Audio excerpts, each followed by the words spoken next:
Hello everyone. So today we are going to discuss a new chapter of class 3rd, unit 2, Neena and the baby sparrows. ठीक है, Neena and the baby sparrow और baby sparrow के बारे में chapter है. There was great joy in नीना's house. Neena के घर में बहुत खुशी थी. जॉय का मतलब क्या होता है बेटा? खुशी, हर्ष, उल्लास. ठीक है, नीना के घर में बहुत खुशी थी. नीना's aunt was getting married. Neena की आंटी क्या होने वाली थी? उनकी शादी होने वाली थी. मैरिड का मतलब शादी होने वाली है. नीना, हर father, mother and little brother were all going to Delhi for wedding. Neena, उसके फादर, उसके पापा, मदर, उसकी माता एंड लिटिल ब्रदर और उसका छोटा भाई दिल्ली जा रहे थे. कहाँ जा रहे थे? दिल्ली फॉर वेडिंग, शादी के लिए. ठीक है. Everyone was happy except Neena. सब बहुत खुश थे. हैप्पी मतलब सब बहुत खुश थे, लेकिन नीना के अलावा सब खुश थे. अब नीना खुश क्यों नहीं थी ये भी हम पढ़ते हैं. आगे पढ़ते हैं. Her mother took her to the market to buy a new dress. Neena की मदर उसको कहाँ लेके गई? मार्केट में लेके गई. किस लिए? To buy a new dress, एक न्यू ड्रेस खरीदने के लिए. ठीक है. What colour would you like? तुम्हें कौन सा कलर पसंद है? किसने कहा? Mother ask. उसकी माता जी ने कहा, उसकी माता ने कहा, माँ ने कहा. I don't want a new dress mother said Neena. Neena ने कहा कि उसको कोई भी न्यू ड्रेस नहीं चाहिए. सलवार कमीज देन. उसकी माँ ने बोला तो क्या सलवार कमीज चाहिए आपको? नीना शुक हर हेड. नीना ने अपना सर हिलाया, मतलब सर हिलाकर उसने मना किया. शुक का मतलब होता है बेटा हिलाना, हिलाकर रख देना. ठीक है, मतलब नीना ने अपना सर हिलाया और सर हिलाकर उसने मना कर दिया, नहीं चाहिए. What about those lovely white shoes you saw last week? तो क्या तुम्हें वो लवली वाइट शूज़ चाहिए जो तुमने लास्ट वीक देखे थे? I don't want those either. मुझे वो भी नहीं चाहिए. Thank you mother. आपका शुक्रिया माँ, नीना ने कहा. Neena's mother was upset. Neena की मदर परेशान हो गई. अपसेट का मतलब क्या है बेटा? परेशान. But she said nothing. लेकिन उसने कुछ नहीं कहा. They went back home and had lunch. वो वापस घर आए एंड हैड लंच, और उन्होंने लंच किया. After lunch mother came and sat near Neena. Lunch के बाद मदर आई और नीना के पास जाकर बैठ गई. What is it child? She asked. उसकी माता ने नीना से पूछा क्या हुआ बेटा? Y did you say no to everything? तुमने हर चीज़ को मना क्यों किया है? लिखा है ना यहाँ पर, why did you say no to everything? तुम हर चीज़ को मना क्यों कर रही हो? Mother, I don't want to go to the wedding. माँ, मैं शादी में नहीं जाना चाहती. डोंट लिखा है ना बेटा यहाँ पर. ठीक है, मतलब वो शादी में नहीं जाना चाहती. But why? लेकिन क्यों? नीना की माँ ने बोला. Neena said nothing. नीना ने कुछ नहीं कहा. Instead two big tears. Tears का मतलब होता है बेटा आंसू. Rolled down her cheeks. Cheeks होते बेटा गाल. नीना ने कुछ नहीं कहा, बल्कि उसके गालों से दो आंसू गिरते हुए नीचे गिर गए. Mother put her arms around Neena. उसकी माँ ने अपने दोनों हाथों से नीना को पकड़ा. Don't cry my pet she said. उसकी माँ ने कहा कि आप रोइए मत. Why don't you tell me what's bothering you? तुम मुझे क्यों नहीं बताती कि तुम्हें क्या चीज़ परेशान कर रही है। बेटा यहाँ बोदरिंग लिखा है ना, बोदरिंग का मतलब होता है परेशान करना।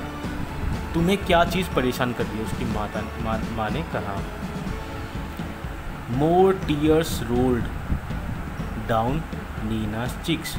फिर नीना के, जैसे ही माँ ने ये कहा, नीना के गालों से आंसू, आँखों से और आंसू नीचे गिरने लगे और उसे गाल से होते हुए नीचे गिरे। Mother she said there's a sparrow nest on the bookshelf in my room.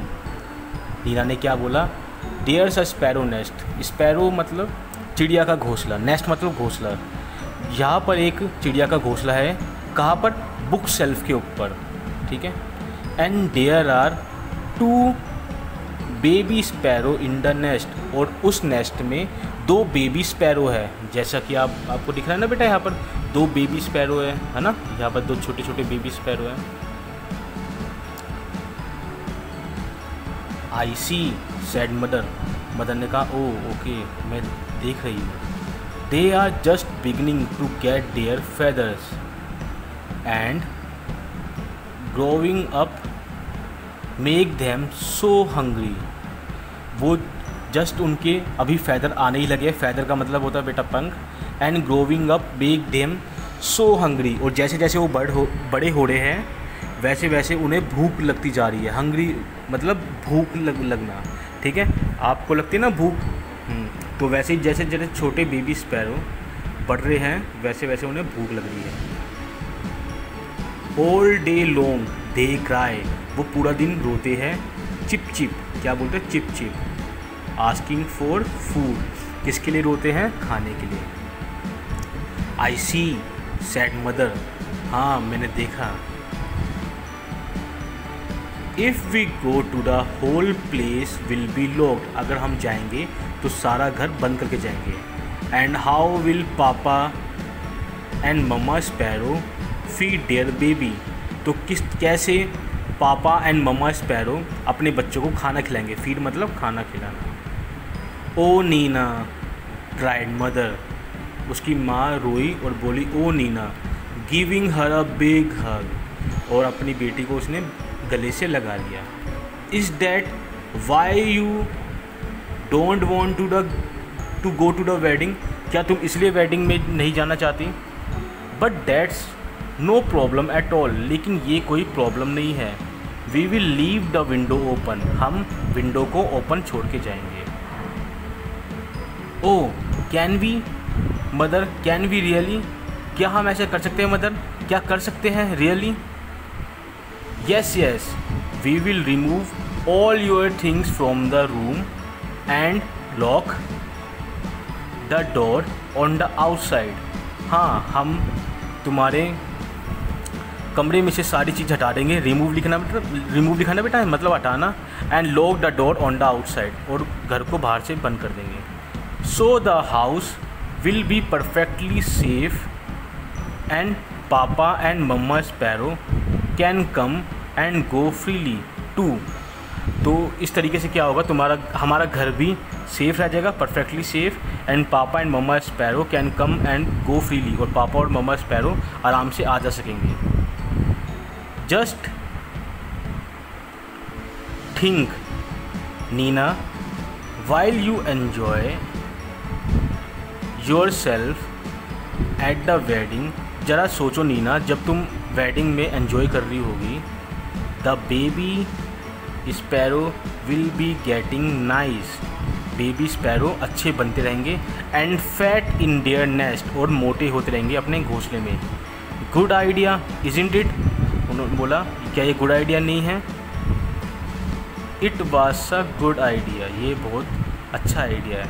Van Nina came back from the wedding, जब नीना वेडिंग से वापस आई, there were 2 plump little sparrow flying all over the room. जब Neena wedding से वापस आई तो there were 2 plump little sparrow. Plump का मतलब क्या होता है बेटा, मोटा, ठीक है। 2 मोटे स्पैरो उसके कमरे में उड़ रहे थे। फ्लाइंग मतलब उड़ना। And was not Neena thrilled, और थ्रिल्ड मतलब रोमांचकारी, एक्साइटमेंट, ठीक है। और ये सब देखना नीना के लिए बहुत एक्साइटेड था, एक्साइटमेंट भरा था। देख रहे हैं यहाँ पर 2 बेबी स्पैरो उड़ रहे हैं, ठीक है बेटा। So this is our chapter, we have completed. So there are some new words, कुछ न्यू वर्ड्स है यहाँ पर, देखते हैं क्या क्या न्यू वर्ड्स हैं। मार्केट, मार्केट मतलब बाज़ार। आप जाते हो ना मदर, अपनी मदर के साथ या फादर के साथ बाज़ार में। बोधर, बोधर मतलब होता है बेटा परेशान होना। ऊपर आया था ना सेंटेंस की नीना परेशान हो गई थी, Neena bother about the 2 sparrow. Problem, problem होता है बेटा समस्या, समस्या मतलब किसी भी प्रॉब्लम में पड़ जाना या समस्या आ जाना। ड्रेस, ड्रेस होता है बेटा कपड़े, वर्दी। अपसेट का मतलब भी परेशान होता है। बोधर का इंग्लिश में अगर मीनिंग देखें तो हम अपसेट बोल सकते हैं। रिमूव मतलब हटा देना। वेडिंग मतलब शादी। लवली मतलब सुंदर, बहुत अच्छा। प्लम्प मतलब मोटे, मोटा होना, ठीक है। So this chapter is written by Pratibha Nath. ये जो कहानी आपने पढ़ी है इस चैप्टर में वो किसने लिखी? प्रतिभा नाथ ने। सो ओके बेटा, this is all for today. So in the next video we will discuss about the question answer of this chapter. अगली वीडियो में हम क्वेश्चन आंसर पढ़ेंगे, देखेंगे, डिस्कस करेंगे इसी क्वेश्चन आंसर के बारे में। Okay, so that's all for today.